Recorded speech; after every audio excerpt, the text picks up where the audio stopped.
Hey, c'est Cartoon les amis et bienvenue dans cette nouvelle vidéo critique qui va à nouveau parler d'un film Disney, le 133e des studios d'animation et le 15e long métrage des studios Pixar, vice versa. Ah oui, chouette, ça y est, il parle enfin de nous, ça y est, il parle enfin du film. Ah, ça y est, c'est notre tour, ça y est, il a décidé de parler de notre film, on passe enfin à la casserole, je stresse, je panique. Eh ben je vais te dire, il était temps, hein. Ça fait un bail que j'attends cette critique, moi. Mais à qui le dis-tu? En tout cas, je te préviens, il a intérêt à en parler en bien parce que moi, sinon, je me tire. Et ça, c'est sans doute parce qu'il est encore ému de tout le film. Vous vous souvenez, les dernières minutes juste avant le générique, je l'avais jamais vu aussi triste. Ce film est réalisé par Pete Docter, qui a notamment travaillé sur d'autres Pixar comme Là-haut, les deux premiers Toy Story, Wall-E. Il s'est même permis un petit clin d'œil au futur Pixar qui est le voyage d'Arlo. Et a travaillé sur ce film avec Ronnie Del Carmen, qui lui a travaillé également sur Wall-E et même sur d'autres fictions comme Freakazoid ou encore Batman. Avant de commencer la critique à proprement parler, je tenais à vous remercier car la critique sur Zootopie a dépassé les 1000 vues en très peu de temps. J'ai eu énormément de retours positifs et elle fait partie des vidéos les plus populaires de la chaîne, donc rien que pour ça, merci énormément car au niveau de l'émotion que m'a procuré ce film, vice versa arrive à peu près au même niveau et qui sait m'émue encore plus. Mais ça, je vais y venir. Une dernière précision avant de commencer la vidéo, bien entendu, comme pour Zootopie, il n'y aura aucun spoiler, ou alors si je dois vous évoquer un événement clé pour comprendre un peu mieux la critique et mes propos, je vous l'annoncerai par avance, ne vous inquiétez pas. Je tiens à vous dire que ça va être assez difficile de parler de ce film sans révéler des moments importants de l'intrigue parce que même si la bande-annonce annonçait la couleur, si j'ose dire, c'est peut-être le Disney, le Disney Pixar en tout cas, le plus, je dirais, le plus réfléchi de tous. Alors il n'y a aucun jeu de mots sur le fait qu'on va parler d'émotions et donc des petites voix qui nous trottent des fois dans la tête, comme à tout le monde, mais c'est extrêmement particulier. Aucun film jusqu'à présent n'est allé sur ce terrain, encore moins Disney, et franchement c'est une grande première, et c'est pour ça que c'est assez difficile pour moi d'en parler, parce qu'honnêtement, au moment où je tourne cette vidéo, j'ai vu le film hier soir, et honnêtement, j'en reviens toujours pas, je suis encore sous le... Je suis encore dans l'émotion, je pense que là aussi j'aurais du mal à trouver mes mots pour vous en parler, mais voilà, c'est pour vous dire à quel point ce film est certes complexe, mais très réfléchi. C'est vraiment le mot d'ordre qu'il va falloir retenir de ce film durant cette critique. Tout comme pour Zootopie, je vais devoir commencer par la partie où j'ai le moins de choses à dire pour terminer par celle sur laquelle j'ai le plus de choses à dire. Donc on va commencer par les points négatifs. Un point négatif. Il est pas complètement content. Le film l'a pas entièrement satisfait, mais bon sang, qu'est-ce qu'il va dire? Qu'est-ce qu'il va dire? Il va pas oser trouver des points négatifs à ce film-là, alors qu'il a fondu en larmes de vin, non? Il a été ému, il disait encore là sur Facebook que c'était le plus beau qu'il avait jamais vu. Peut-être dû au fait aussi qu'il n'y ait pas de chanson dans ce film-là. Oh, je peux pas dire, si jamais il dit le moindre défaut sur ce film, je m'échauffe et je le foudroie. Non mais il est sérieux de se plaindre pour si peu là? Il va vraiment mettre dans les points négatifs le fait qu'il n'y ait pas de chance. Allez, c'est bon, je me tire. Relax, les gars, c'est seulement la mi-temps. Je veux dire, c'est seulement le début de la vidéo. Généralement, quand il évoque les points négatifs en début de vidéo, c'est que soit c'est des petits détails insignifiants et que le reste en vaut la peine. Alors attendons. Non, je déconne, il n'y a aucun point négatif, j'adore ce film, je vous l'ai dit. J'étais en larmes devant, je trouve absolument rien à redire, même qu'il n'y ait pas de chanson, vu que c'est un petit peu logique, c'est un Pixar, c'est normal qu'il n'y ait pas de chanson, il n'y a qu'une bande-son originale. Ah bah vous voyez, je vous l'avais dit, c'était rien de grave honnêtement. Bon, on écoute la suite, d'accord? Ce film est clairement un chef-d'œuvre, on peut même pas parler d'un classique. Ce film a été sélectionné pour le Festival de Cannes 2015 et a été récompensé à plusieurs reprises comme étant le meilleur film d'animation 2015. Ça veut tout dire. Nous suivons Riley, une jeune fille qui croque la vie à pleines dents, qui est pleine de vie et dynamique, un petit peu comme Judy Hopps en fait dans Zootopie, car elle est bien évidemment guidée, et ça comme de nombreux personnages que l'on découvrira au fur et à mesure que le film avancera, par ses émotions et notamment Joie. Joie qui a été la première à s'installer dans la... et plutôt à fonder la personnalité de Riley jusqu'à ses 11 ans, qui est un moment, on va dire, important de sa vie, ce que la bande-annonce ne nous met pas en avant, mais il n'y a aucun spoil parce que je vous annonce tout simplement le synopsis du film. Riley qui donc doit malheureusement déménager du Minnesota, là où elle a grandi, dû au travail de son père, pour aller s'installer à San Francisco, ce qui n'est pas du goût de toutes les autres émotions, et qui va amener Riley un petit peu à se perdre dans ses pensées et à douter d'elle, à se remettre en question et à commencer à affronter sa nouvelle vie, si j'ose dire. Voilà, pour ne pas en révéler un peu plus si vous n'avez pas encore vu le film. Avant de nous intéresser plus en détail à la trame scénaristique, nous allons parler des personnages. Et par personnage, j'entends d'un côté les êtres humains, comme Riley et ses parents, et les émotions qui sont des personnages à part entière. L'héroïne du film est une jeune fille de 11 ans nommée Riley Anderson qui va nous faire partager, inconsciemment évidemment, ses émotions dues à son changement de vie après son déménagement du Minnesota à San Francisco à cause du changement de travail de ses parents, et plus particulièrement de son père. Les parents de Riley sont des personnages plutôt secondaires dans l'histoire, malgré leur importance, qui font malheureusement que subir le changement de vie du Minnesota à San Francisco, tout comme leur fille, mais qui ne manqueront pas de nous donner également leur avis sur la question et nous faire partager également leurs émotions. Même si, je vous rassure, ça n'a aucune influence concernant le déroulement du film. Au passage, il sera intéressant de savoir que, comme on s'en rendra compte au fur et à mesure que le film avancera, chaque personne n'a pas la même émotion chef de sa personnalité. Si vous avez vu le film, vous voyez de quoi je parle. Si vous ne l'avez pas vu, vous le découvrirez. Intéressons-nous maintenant aux émotions et plus particulièrement à Joie. Oh, c'est moi, il parle de moi, il parle de moi. C'est un petit peu la meneuse de groupe des émotions, en tout cas pour ce qui est de la personnalité de Riley, car celle-ci, optimiste comme elle est, veille à ce que depuis sa naissance, notre jeune héroïne soit toujours heureuse et croque la vie avec le sourire en permanence. Un petit peu à l'opposé de Joie, nous avons Peur. Peur dont la mission consiste à protéger Riley de toute éventuelle catastrophe et à veiller à sa sécurité. Puis nous avons Tristesse. Oh bah, évidemment, je pouvais pas y échapper, c'est mon tour. Là aussi, contrairement à Joie, celle-ci a énormément de mal à positiver et à rendre la vie de Riley plus radieuse, malgré tous ses efforts. Arrivons au cas explosif de Colère. Ah bah quand même, j'ai failli attendre, évidemment que tu vas parler de moi, non mais... Cette émotion a pour mission que Riley ne se fasse pas marcher sur les pieds et soit traité de façon équitable au même rang que ses parents ou que les jeunes de son âge, sinon ça part en crise de nerfs. Radicalement. Nous arrivons à la dernière émotion, dégoût. Ah, voilà, c'est mon tour. Enfin. Qui, là encore, comme son nom l'indique, il s'agit d'une émotion qui parle d'elle-même et qui se contente d'avoir un certain franc-parler, un peu morose, mais qui permet à Riley, tout comme Colère, de ne pas se laisser faire et de donner son avis, quitte à ne pas toujours être d'accord avec ses proches. Voilà ce qu'il en est pour les personnages. Maintenant, attaquons-nous au décor, aux environnements. Enfin, si on peut vraiment parler de décor et d'environnement. Je m'explique. Si l'héroïne du film est Riley, nous passons notre temps dans sa tête pour découvrir sa personnalité. Et c'est tout ce que crée sa tête, grâce aux 5 émotions, qui font que nous avons des décors absolument fantastiques. Je pense que c'est le mot fantastique. Un peu utopique parce que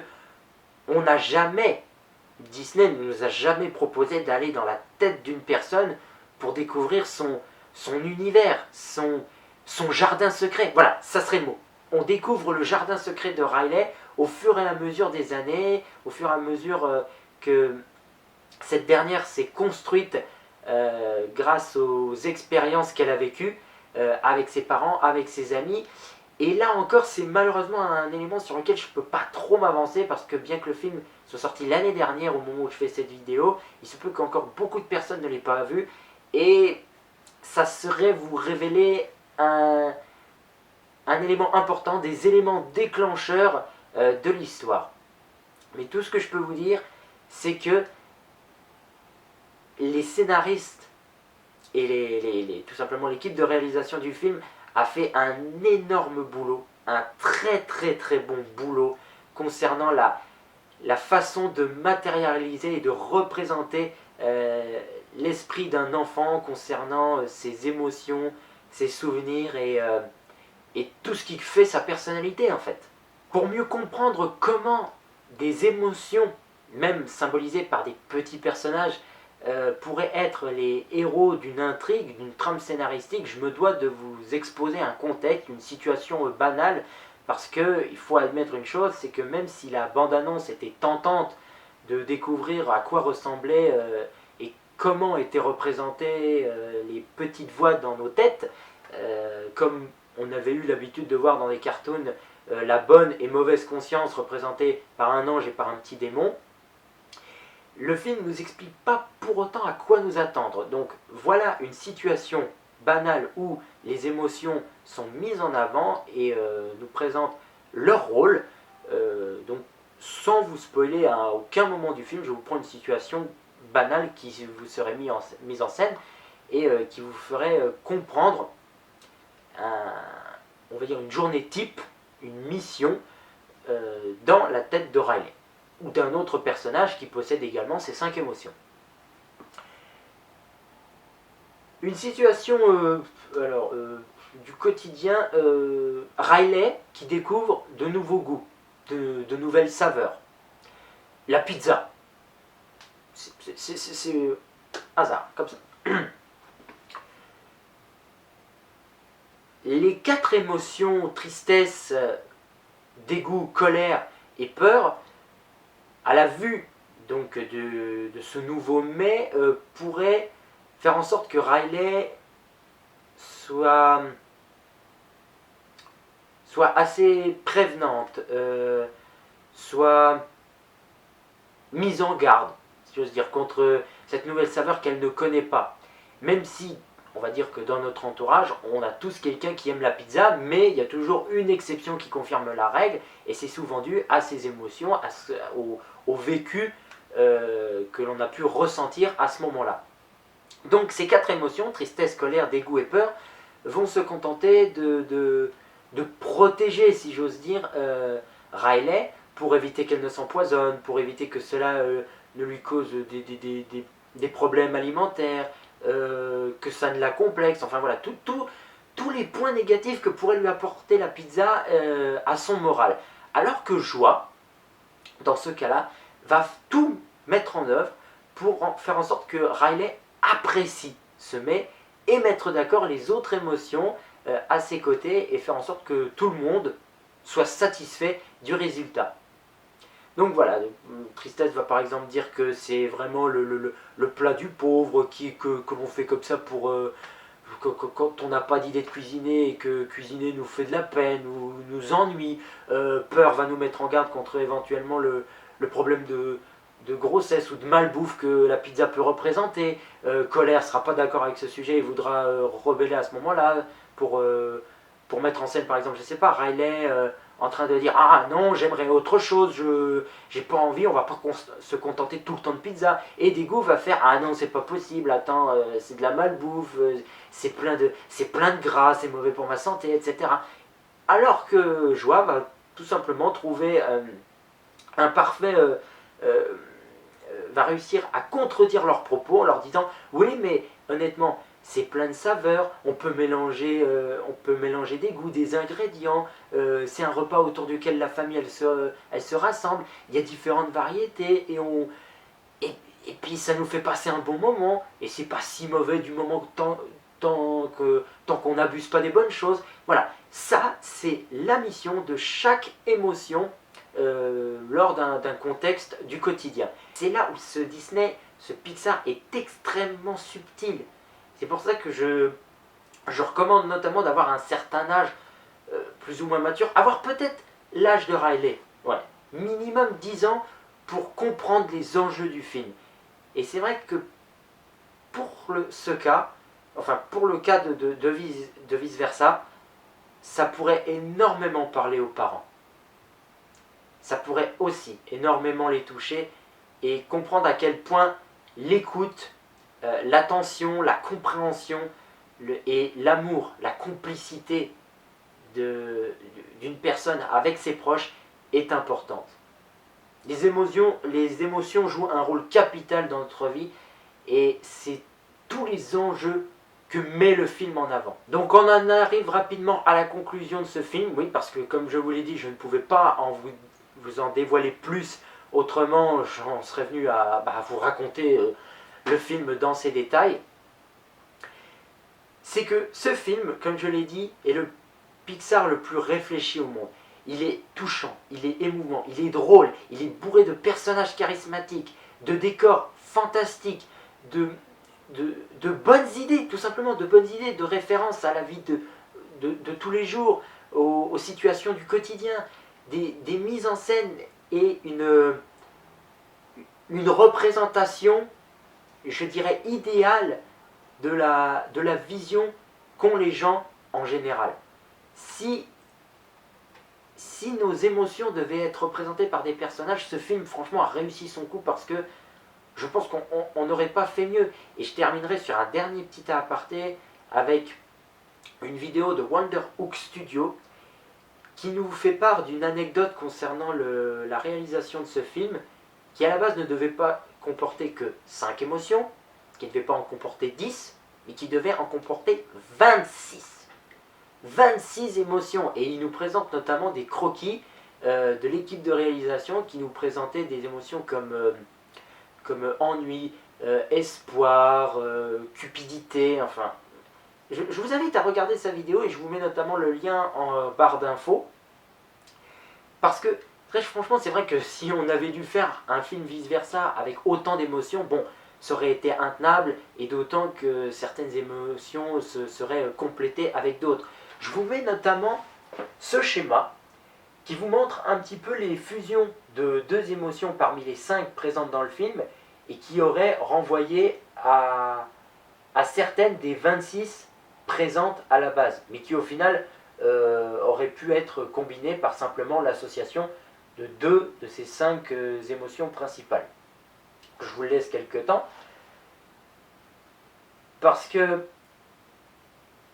bon, comme je l'ai dit, 26 émotions c'est déjà beaucoup. On n'a jamais réussi à suivre un film Disney ou Pixar avec 26 personnages principaux. Ça aurait été insupportable. Merci. Mais encore une fois, ce film est... L'idée d'intégrer de nouvelles émotions pour un vice-versa numéro 2 serait vraiment intéressante et permettrait de montrer l'évolution des personnages, aussi bien de Riley que de ses parents, avec l'âge, avec des émotions comme l'amour, l'espoir, enfin j'ai laissé quelques idées en commentaire de la vidéo de Hook, mais cela permettrait un véritable développement, une véritable évolution des personnages ainsi que de leurs émotions au quotidien. Parce que très franchement, on est tous concernés. Ouais, je me réfléchis et je sens à nouveau l'émotion remonter, mais